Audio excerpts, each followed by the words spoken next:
Vamos a orar un momentito en esta tarde a nuestro Dios para recibir la palabra, lo que el Señor tenga preparado para cada uno de nosotros, que podamos estar atentos y con una buena actitud para que la palabra que el Señor nos va a traer esta tarde a nuestras vidas pues sea de bendición y podamos recibirla y por supuesto siempre ponerla en práctica, ¿no?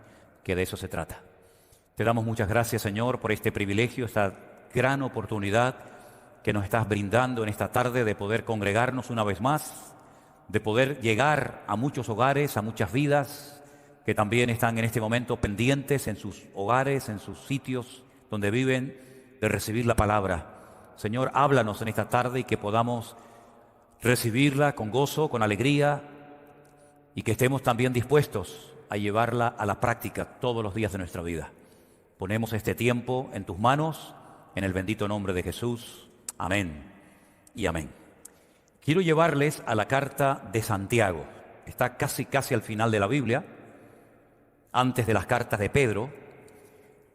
En el capítulo 5 de la carta de Santiago, yo voy a arrancar la lectura en esta tarde a partir del versículo número 13. Pero del que realmente vamos a hablar va a ser del versículo 16. Pero, repito, vamos a arrancar a partir del versículo 13. Versículo que, por cierto, está lleno de preguntas, y la primera de ellas es: ¿está alguno entre vosotros afligido? Aquí dice la Biblia lo que tiene que hacer. ¿Qué tiene que hacer? Haga oración. Luego, se da por sentado que un creyente en un momento puntual de la vida puede estar afligido.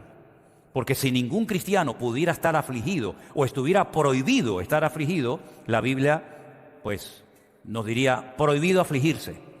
Sin embargo, al afligido, la Biblia le dice lo que tiene que hacer: ponerse a orar. Y si el Señor dice que al afligido lo que se le tiene que decir es que ore, es porque la Biblia sabe que ese es el antídoto y la solución para el problema de aflicción que esté pasando ese hermano o esa hermana. La siguiente pregunta es: ¿está alguno alegre? Porque también hay momentos puntuales en la vida en los que podemos estar tremendamente alegres, ¿sí o no? No solamente afligidos.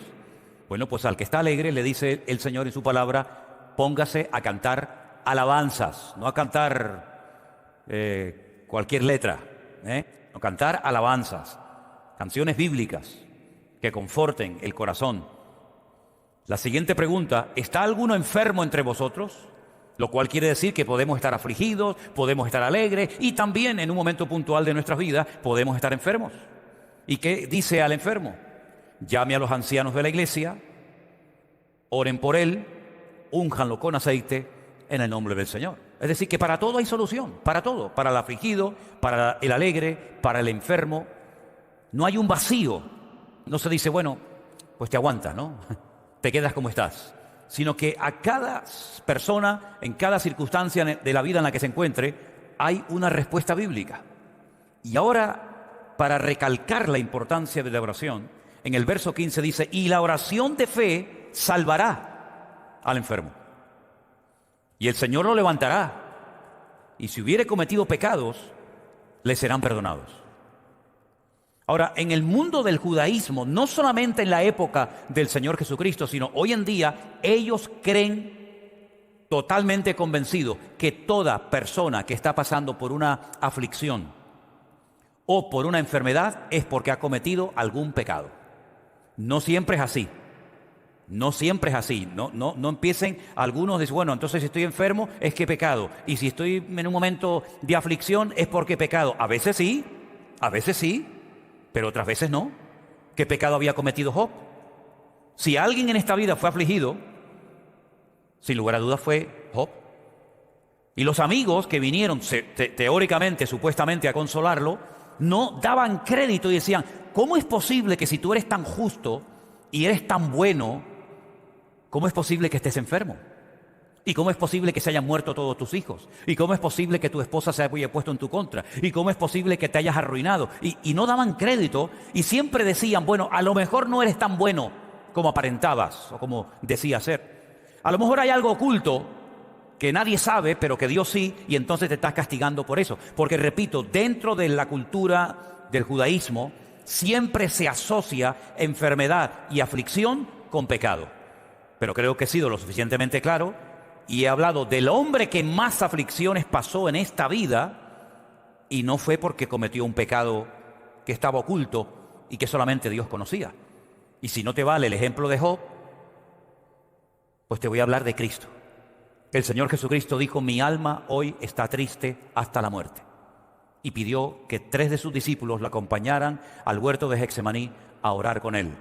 ¿Vas a caer en la tentación de creer que Jesús estaba esa noche triste porque había cometido un pecado? Cuando dice la Biblia que Él nunca pecó, jamás pecó el Señor, pero sin embargo pasó por aflicciones, como dice la carta a los Hebreos, y aunque era el Hijo de Dios, por lo que padeció, aprendió obediencia. Por lo tanto, no siempre cualquier aflicción que un creyente pueda estar pasando o una enfermedad es sinónimo de que está en pecado, en desorden, y entonces esa es la consecuencia directa de su pecado o de su desorden. No siempre. Pero claro, Santiago es un judío. Santiago, quieras que no, le pesa, digamos, la cultura, le pesa el sentir de la gente. Fíjate hasta qué punto los judíos asociaban el pecado con la enfermedad, o la enfermedad con el pecado, que una vez el Señor Jesucristo, dice la Biblia, que estaba en una casa abarrotada de gente, la gente no podía entrar a causa de la multitud, pero fuera había un enfermo, ¿se acuerdan? Dice la Biblia que 4 de sus amigos suben al techo, lo abren y bajan, ¿no? Descienden al paralítico. ¿Y qué es lo primero que le dijo el Señor? Pues lo que esperaba la gente. Si este está paralítico es porque ha tenido que cometer un pecado terrible. Entonces el Señor, ¿qué es lo primero que hace para que se queden tranquilos? Hijo, tus pecados te son perdonados. Y después lo sanó, no al revés. No lo sanó y después le perdonó los pecados. Y lo arregla por dentro, le limpia su alma, sus pecados, y a continuación lo sana, como para cumplir un poco con la norma de la época. Ahora Santiago, que está hablando de la enfermedad, de la aflicción y de ciertos y determinados problemas o circunstancias que podemos pasar por la vida, él está hablando pues con la cultura a la cual pertenece.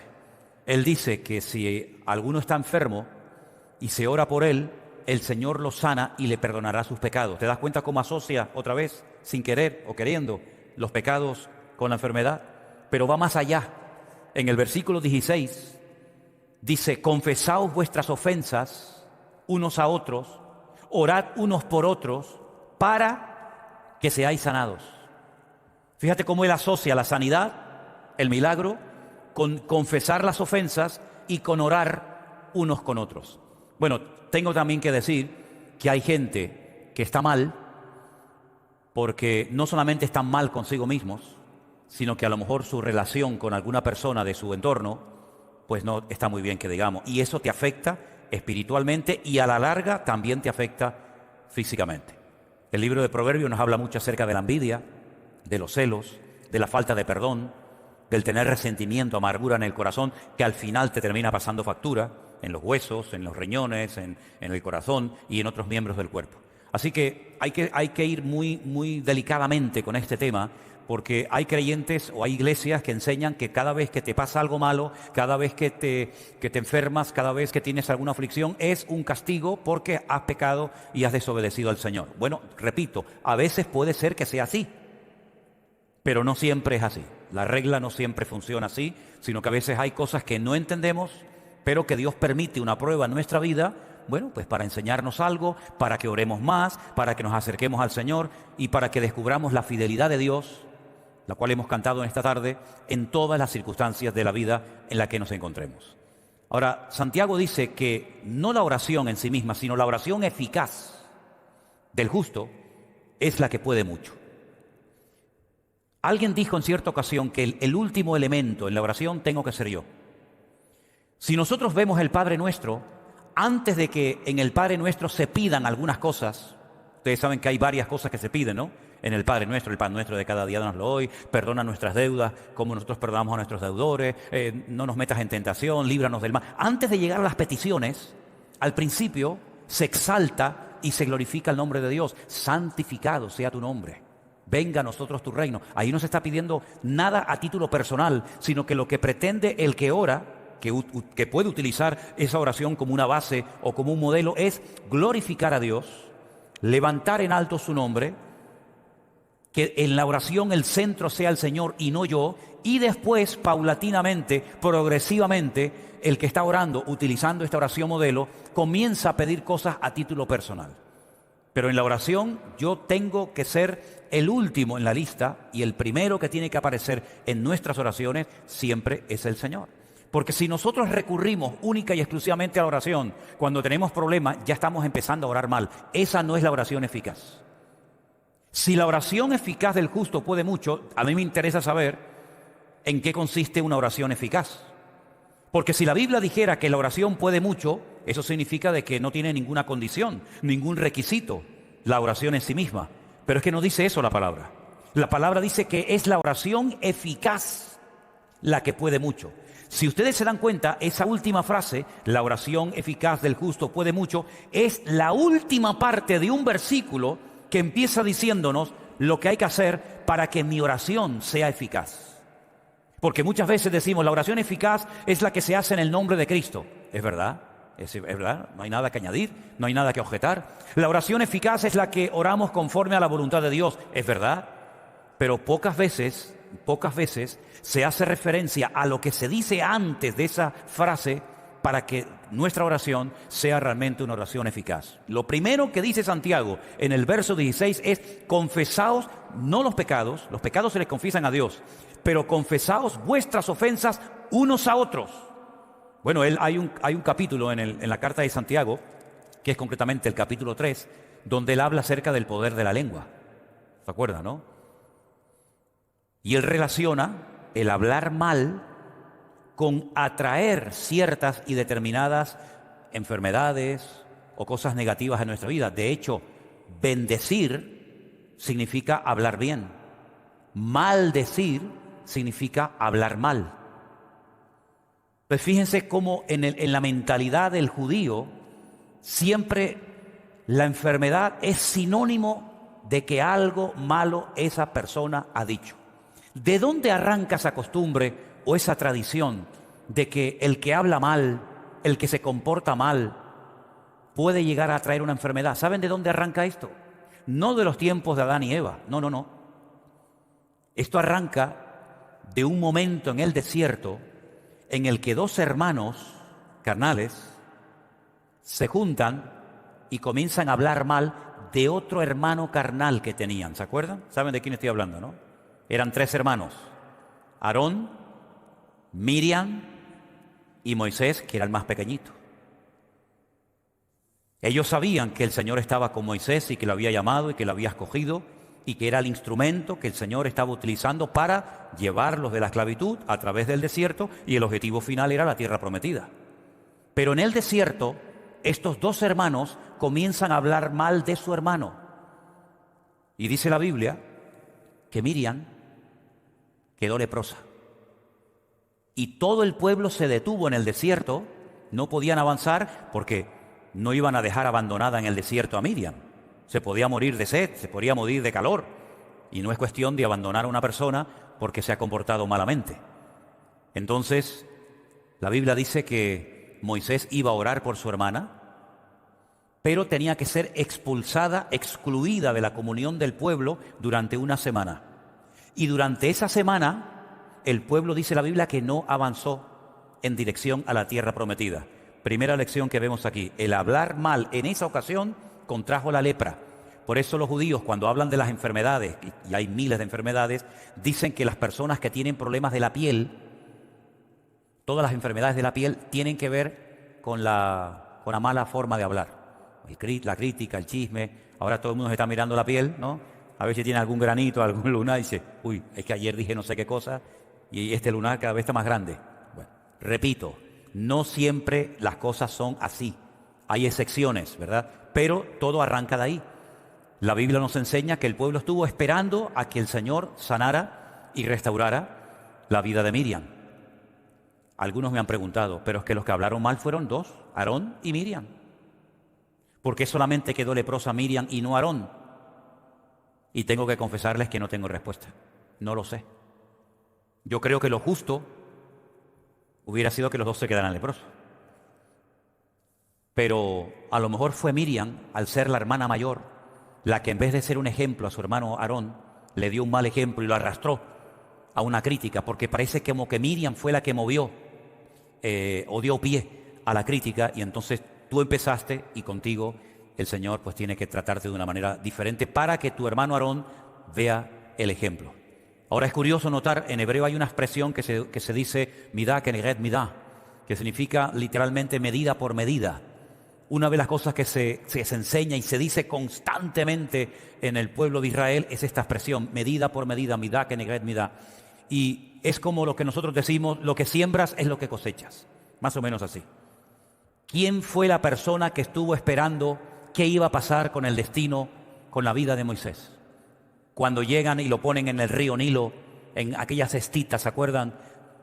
Pues bueno, en principio la idea era que se salvara, pero podía morir en cualquier momento. ¿Quién estuvo esperando allí tranquilamente, viendo, observando lo que le pasaría a su hermanito? ¿Quién estuvo viendo allí? Miriam.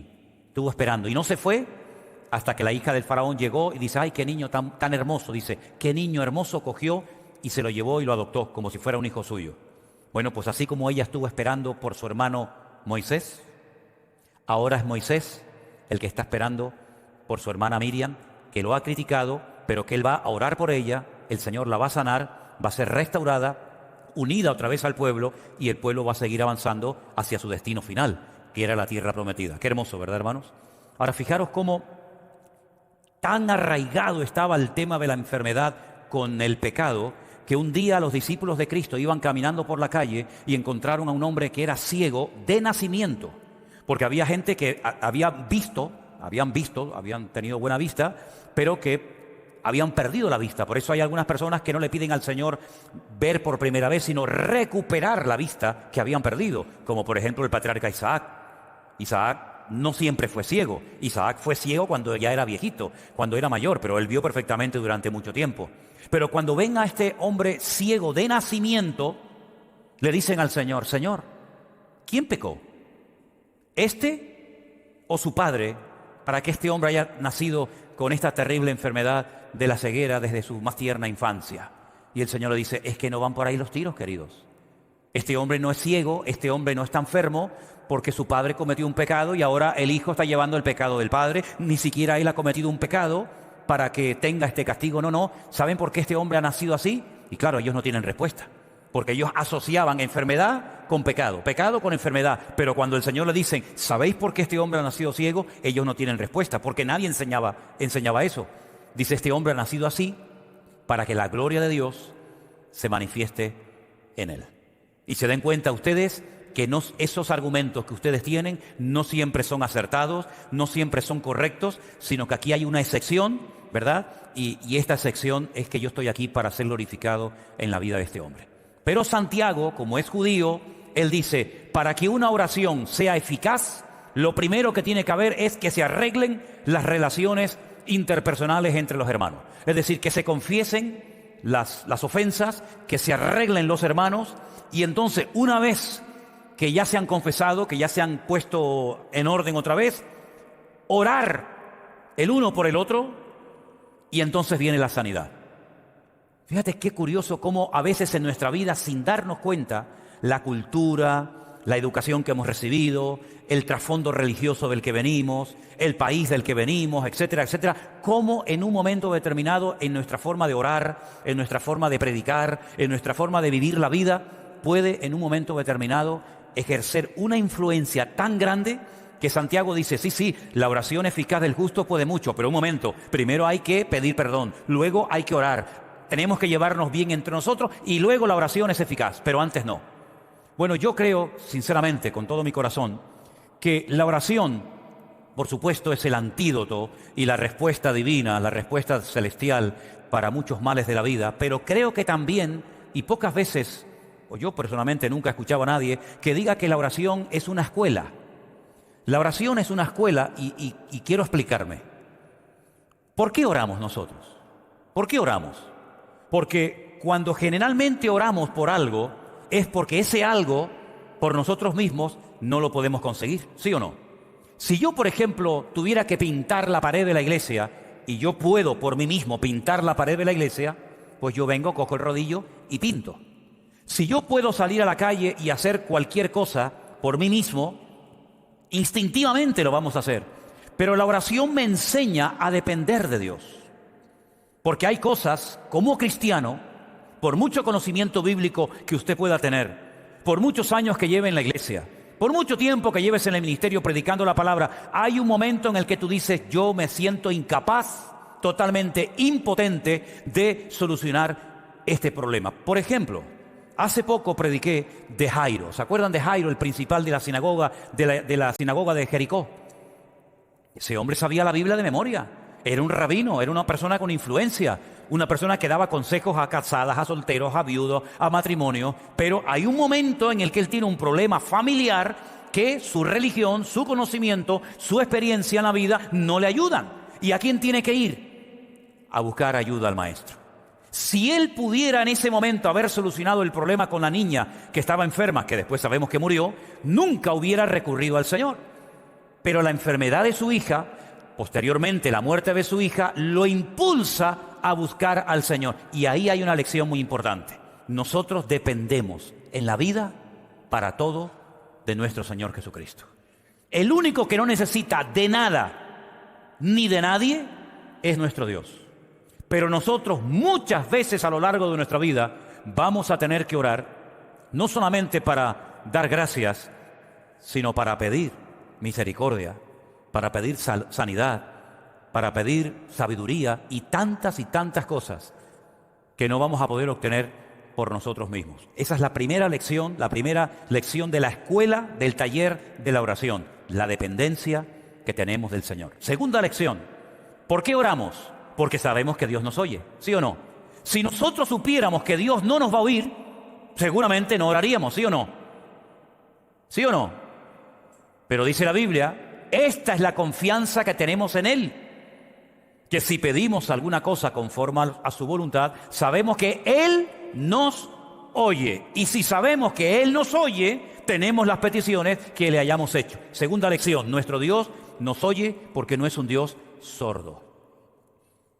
Esto que para nosotros es normal, orar por la comida, orar por un hijo que se va a la escuela, orar por un principio de un culto, orar por cualquier actividad, esto ya lo hemos aprendido y lo tenemos tan interiorizado que para nosotros no es ningún problema saber que cuando oramos al Señor, el Señor está oyendo nuestra oración. Tercera lección que enseña la oración, que Dios no solamente me oye, sino que Dios responde. Y hay muchas pruebas y testimonios, yo creo que aquí entre nosotros y los hermanos que nos están viendo esta noche en sus hogares, que nuestro Dios no solamente nos oye, sino que nuestro Dios nos responde. ¿Hay alguien aquí que en algún momento de su vida pidió al Señor algo y el Señor se lo concedió? Entonces es algo que no hace falta enfatizar demasiado, porque todos sabemos perfectamente que Dios no solamente oye, sino que Dios también responde a nuestras oraciones. Entonces todo esto que les acabo de decir, el confesar los pecados, el no tener nada con ningún hermano o hermana, el orar los unos por los otros, todo esto son los ingredientes que me permiten a mí después ir a orar y saber que esa oración Dios la oye, Dios la responde y es una oración eficaz, es una oración efectiva. No es una oración que es una pérdida de tiempo, sino es una oración que obtiene los resultados por los cuales se hizo tal oración. ¿Se dan cuenta? El Señor Jesucristo, cuando está en el cementerio donde está enterrado Lázaro, ¿qué dijo? Padre, gracias te doy porque sé que siempre me oyes. Nunca dudemos de que nuestra oración, cuando se la elevamos a nuestro Dios, Dios siempre nos va a oír y si es su voluntad y el tiempo adecuado, el Señor responderá a nuestra oración. Pero creo que también a veces es bueno que nos examinemos a nosotros mismos. Además es bíblico, ¿sí o no? Cuando celebramos la Santa Cena solemos leer esos versículos de 1 de Corintios que dice, probaos a vosotros mismos para que no seáis juzgados, examinaos a vosotros mismos. Y en ese contexto de probarnos, en ese contexto de examinarnos a nosotros mismos, Pablo por ahí mete la idea y dice, porque por haber tomado indignamente el cuerpo y la sangre del Señor, muchos duermen, muchos hay débiles entre vosotros, y hay muchos enfermos.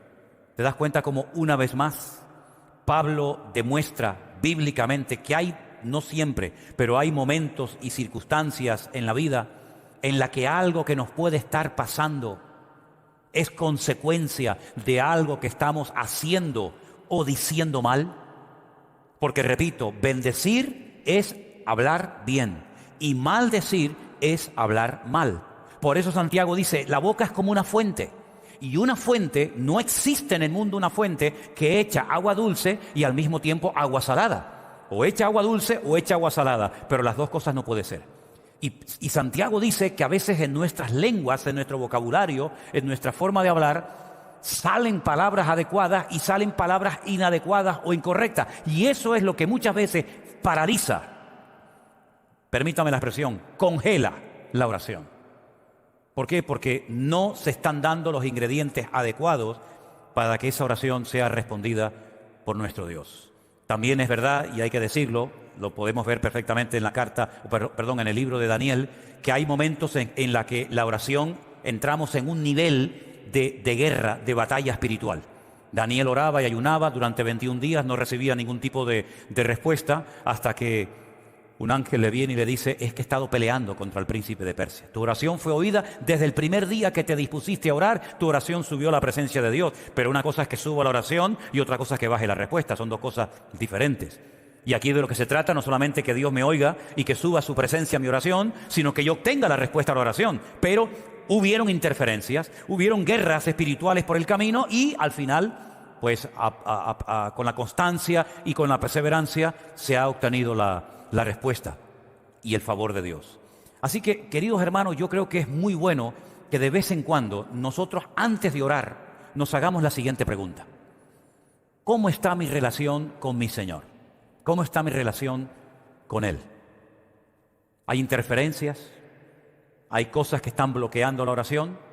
Mire, le voy a poner un ejemplo. Pedro dice que hay oraciones que están siendo intersectadas, tienen interferencias, no son efectivas. Y habla, por ejemplo, del matrimonio. Dice, no tratéis ásperamente a vuestras mujeres, lógicamente se refiere a los maridos, ¿no? A los que están casados. No tratéis ásperamente a vuestras mujeres. ¿Y qué dice? ¿Alguien sabe lo que dice lo siguiente del versículo? Exactamente.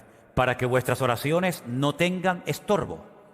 Y uno dice, ¿qué tiene que ver que yo haya discutido o peleado con mi mujer hace 10 minutos para después ir a la presencia del Señor y orar? ¿Es que Dios no me va a responder a mi oración?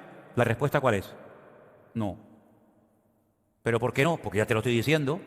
Porque has dejado a una persona herida, has dejado a una persona humillada, llámese esposa, hijo, marido, amigo, quien sea, has roto todo esto, has hecho un desastre y después te vas con toda tu cara a la presencia del Señor. Señor, respóndeme, Señor, ayúdame. Y el Señor dice, no, esto no funciona así. Esto no funciona así, querido. Si en el altar te acuerdas de que algo hay contra un hermano contra ti, deje su ofrenda en el altar, no pasa nada, no se la va a llevar nadie. Yo le espero. Vaya, reconcíliese con su hermano y una vez que haya arreglado su relación horizontal, venga a mi presencia y verticalmente las cosas van a fluir con toda naturalidad. Amén, hermanos. Parece fácil, ¿no? Pero es más fácil confesarle los pecados a Dios que pedirle perdón a un hermano. ¿Sí o no? Bueno, algunos dirán, a mí no me cuesta. Bueno, pues me alegro mucho y lo felicito. Pero esto es así como funciona. La oración no es tocar un botón y Dios tiene que responderme a todo lo que pido y a todos mis caprichos y a todos mis deseos, sino que a veces hay cosas que están afectando y tú te tienes que parar y honestamente decir, Señor, llevo mucho tiempo orando por esto, ¿Es que acaso Dios necesita 20 años para responderme a esta oración? Cuando aquel hombre le dijo al Señor, Señor, no hace falta ni que vengas a mi casa. ¿Para qué? Di la palabra. Con que digas la palabra, con que des la orden, problema solucionado. Y el Señor le dijo, en todo Israel he encontrado un hombre con tanta fe como este. Porque este hombre entiende el concepto de autoridad. Y él lo que sabe es que si yo doy la orden, automáticamente su criado será sanado. Entonces mi pregunta es, ¿y si yo le estoy pidiendo al Señor por algo y el Señor no da la orden y pasa un tiempo y otro tiempo y sigo y no hay respuesta? Yo creo que deberíamos de pararnos como cristianos mínimamente maduros que somos y preguntarnos, Señor, ¿hay alguna interferencia? ¿Hay algo que a lo mejor esté haciendo mal? ¿Algo que no me acuerdo y que está impidiendo que me llegue la respuesta a esta petición que llevo tanto tiempo haciéndote. Y si somos honestos, a lo mejor el Señor nos dice, mira, ay, no me acordaba yo de eso. ¿Saben que una vez le pasó a un gran hombre de Dios esto? Dios le había dado una gran promesa a un hombre de Dios y la promesa era la siguiente: todo lugar que pise la planta de tu pie, te lo daré a ti y a tu descendencia. Está claro, ¿no? Promesa maravillosa. Todo lo que pise la planta de mi pie, por supuesto dentro del territorio que Dios me ha designado, Dios me lo dará. Nadie te podrá hacer frente en todos los días de tu vida. Y si dudas que mi siervo Moisés se llevó la presencia de Dios a la otra vida y tú tienes menos, como estuve con Moisés, estaré contigo. Bueno, la promesa maravillosa. Atacan la ciudad de Jericó, la ciudad cae conquistada inmediatamente. Una victoria contundente para la gloria del Señor. Hasta todavía seguimos predicando de la victoria de Jericó, a pesar de que han pasado miles de años. Pocos días después se van a un pequeño pueblecito llamado Hai, son derrotados, son humillados, hombres perdieron la vida, niños llorando porque su papá murió, mujeres viudas, un desastre. Josué se rasga las vestiduras y dice, aquí hay algo que no me encaja. Tú me dijiste que ibas a estar conmigo todos los días como estuviste con Moisés. Yo no me inventé eso, eso es una promesa que tú me diste a mí. Tú me dijiste a mí que tú me vas a ayudar y que todo lugar que pise la planta de mi pie va a ser nuestro. Pues aquí algo ha fallado. Aquí no se ha cumplido la palabra. Un día me ayudas y otro día veo derrota. Un día estoy en la gloria y otro día bajo los infiernos. Algo ha pasado aquí. Él no sabía lo que había pasado. De hecho, no era él el que había cometido el pecado, sino alguien de su pueblo había cometido un pecado, un tal Acán, ¿se acuerdan? Y el Señor le dice, es que esto tiene solución. Todo tiene solución, todo. Dile al pueblo que mañana por la mañana se levanten y empiecen a pasar uno detrás de otro en fila india delante de ti. Y yo te voy a decir lo que pasa. Tú ahora mismo no te enteras, estás preocupado, estás nervioso, a lo mejor hasta un poco enfadado, pero yo te voy a dar una lección mañana por la mañana. Espera, tranquilo. Todo el pueblo comienza a desfilar, tribu por tribu, familia por familia, hasta que el Señor dice, alto, para esa familia, sepáralos. Separó a toda una familia, los demás se pueden marchar. Quédese esta familia, padre, madre, hijo, sobrino. De esta familia hay uno que el otro día hizo, cuando fue a Jericó, algo que yo había prohibido que se hiciera. Y ha traído esta maldición al pueblo. Y les dijo, ese es. Una vez que esta persona fue quitada del pueblo, ahora vayan mañana a pelear contra Hai o contra quien quieran y van a ver la bendición de Dios. Estas cosas solamente ocurrían en el Antiguo Testamento, en aquellos tiempos de Josué, de Moisés, de David. ¿O pueden ocurrir hoy en día? Por supuesto que sí. ¿Cuántas veces, queridos hermanos, nos hemos visto a lo mejor afectados? Porque hay personas que, como somos un cuerpo, porque la Biblia dice que la iglesia es el cuerpo de Cristo, oiga, si yo tengo un problema en la pierna, pues lo tiene todo el cuerpo. Y si yo tengo un problema en la vista, lo tiene todo el cuerpo. No es que el miembro va por su cuenta, no, es que nos afecta a todos, tanto lo bueno como lo malo. Y el Señor le dio una lección tremenda a Moisés cuando le dijo, saca a tu hermana del pueblo hasta que sea restaurada, hasta que yo la vuelva a sanar. Quiten a Acán del camino, del pueblo. Y cuando ustedes hagan su parte, cuando ustedes cumplan con todos los requisitos, la oración eficaz del justo podrá mucho. Pero no es la oración así en plan genérico la que funciona, sino aquella que antes de armarla, antes de pronunciarla y presentarla delante del Señor, es como un paquete, ¿no? Es como si yo voy a traerte algo y quiero que vaya lo mejor presentado posible. Yo no puedo llevar todo a pedazos. Me llevo mal con este, no hablo con la otra. Hice este mal testimonio, cometí este pecado, pero bueno, igualmente yo le llevo este destrozo al Señor, se lo llevo y le digo, y el Señor dice, no me traigas así no puedes venir a mi presencia. Como aquel hombre que dice que estaba un día en la boda, mal vestido, y le dicen, ese hombre que hace ahí mal vestido, hoy tiene que venir vestido de una forma diferente y viene de una forma indecorosa, saquen a ese hombre de aquí, porque no viene para la ocasión, preparado. Exactamente es igual. Oye, que nos vamos a presentar no a un Señor normal y corriente, nos vamos a presentar ante un Dios santo que demanda orden y obediencia por nuestra parte. Y cuando yo vengo delante de Dios, una cosa es que yo venga con mi vida destrozada, ¿verdad? Y otra cosa es que yo ahora como creyente yo pretenda que venga delante de Dios con mi vida patas arriba, en desorden, en rebeldía, en desobediencia, y encima pretenda que Dios me arregle la vida en 5 minutos. Hermano, mira, te voy a decir algo y sinceramente te lo digo. Esto no funciona así. Esto no funciona así.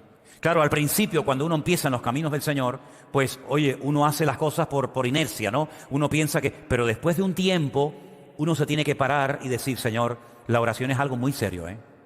La oración es algo muy serio. La oración es conectarme con Dios, hablarle sinceramente a mi Señor.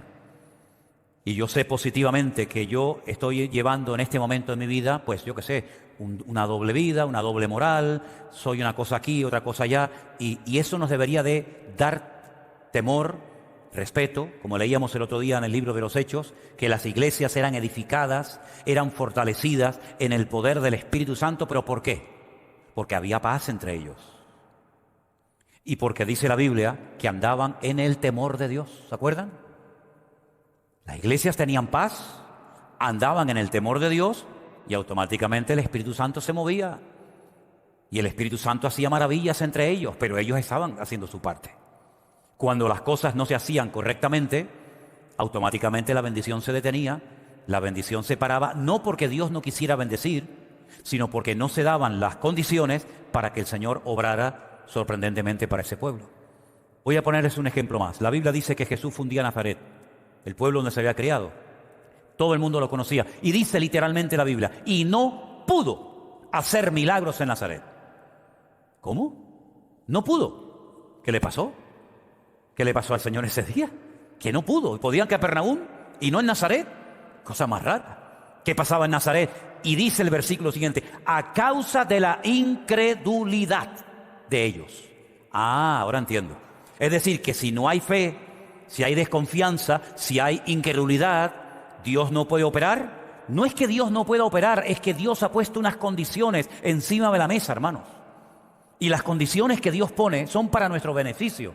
Y son las condiciones que Él ha puesto para enseñarnos a vivir una vida cristiana ordenada y no una vida cristiana a nuestro aire, donde todo vale y no pasa nada. ¿Cómo que no pasa nada? Claro que pasa, mi querido hermano. Para que vuestras oraciones no tengan estorbo. La oración es algo increíblemente poderoso. Yo creo que es una de las cosas más hermosas que Dios le ha dado al creyente. Sinceramente. Y como lo he dicho en muchas ocasiones, lo vuelvo a repetir ahora. Puedes orar de pie, puedes orar sentado, puedes orar en un avión, puedes orar en un barco, puedes orar de día, de noche, en la postura que quieras. Y Dios siempre te va a oír, pero para que sea una oración eficaz, una oración que obtenga resultados, una oración que glorifique a Dios, tiene que ser una oración según el modelo bíblico. Y yo recomendaría a los que quieren ahondar un poquito más en esto, que lean las oraciones que se hacían en la Biblia. Por ejemplo, hay una oración preciosa que Esdras hace en el libro de Esdras. Léanla, es tremenda. Las oraciones que hacía Daniel, las oraciones que hacía Cristo, no solamente la del Padre Nuestro, la de Juan 17, por ejemplo, una oración tremenda. La oración, por ejemplo, que hace Pablo, que está escrita en la carta de Pablo a los Efesios. Sí, hay muchas oraciones y los salmos, en los salmos hay muchísimas oraciones. Leyendo todas esas oraciones y viendo cómo esa gente oraba, cómo glorificaban a Dios, cómo preparaban el terreno antes de entrar a la petición, cómo exaltaban y glorificaban el nombre de Dios, sus proezas, sus maravillas, sus milagros. Y al final, casi al final de la oración, presentaban su petición, su dolor, su carga, su emoción, su sentimiento. Uno puede llegar a aprender muchísimo.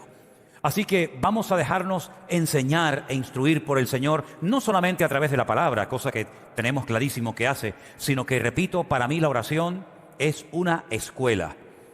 Porque hay oraciones que Dios responde más rápido que otro. ¿Qué ingredientes tiene que tener la oración? ¿Qué estorbos puede tener la oración que me impiden obtener la respuesta a mi petición delante del Señor? Etcétera, etcétera. Y creo que también es bueno, y termino, ver que hay oraciones que para que sean no oídas, siempre las oye, para que sean respondidas por el Señor, hay un factor de vital importancia, que hay algunos que lo quieren apartar, pero no lo apartes porque tampoco funciona, y es el factor tiempo. Hay oraciones que en este momento Dios no te puede responder porque no estás preparada o preparado para recibir semejante bendición o semejante respuesta. Es como si una mujer embarazada le pide al Señor: Señor, yo quiero que salga el niño ya. Quiero verlo ya, no aguanto más. ¿Cuánto tiempo llevas de embarazada? 3 meses y medio. No ores así, no ores así. Porque si Dios responde a tu oración, el niño va a nacer muerto.